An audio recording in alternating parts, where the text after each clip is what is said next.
You know, the Declaration of Independence, what an incredible document that was. That was truly the birth certificate, I believe, of our nation. It was the promise, I would call it, and the Constitution was the fulfillment of that promise.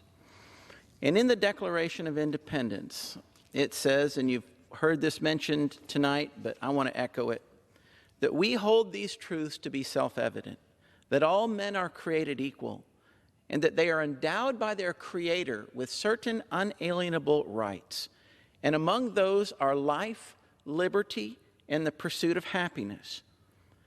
The very first among those unalienable rights is life. Life. And to secure these rights, governments are instituted among men.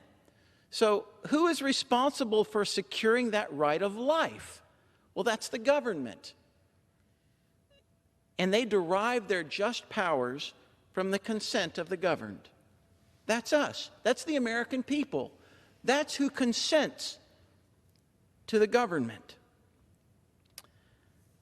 That right of life is endowed by our Creator, by God. You know, God gives you a right. Who can take it away? I don't think anyone can take it away. But our Declaration recognizes that some people will try. And so our government is supposed to protect that right. And I'm so thankful that our Supreme Court, which is one of our co-equal branches of government, that they actually stood up after 49 years to defend that right to life. And so I want to echo my friend Congressman Jody Hice from the great state of Georgia, from Georgia's 10th district, just a little bit below mine.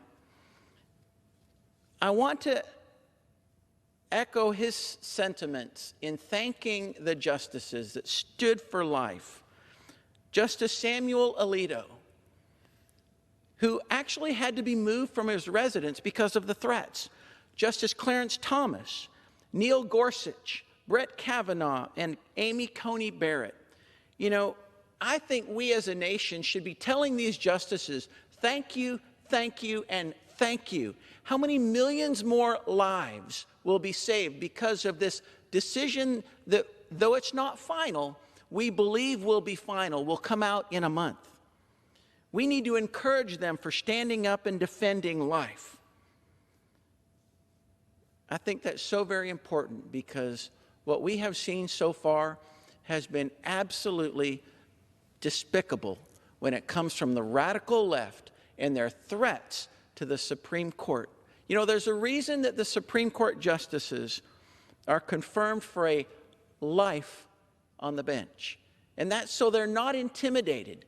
But here we have someone in the Supreme Court that leaked a draft decision with what I believe was the intent to intimidate. So maybe one of those justices would change their mind. Well, I am praying that they don't, and from what we see, they will not, and thank God for that. With that, I yield back to the chairman of our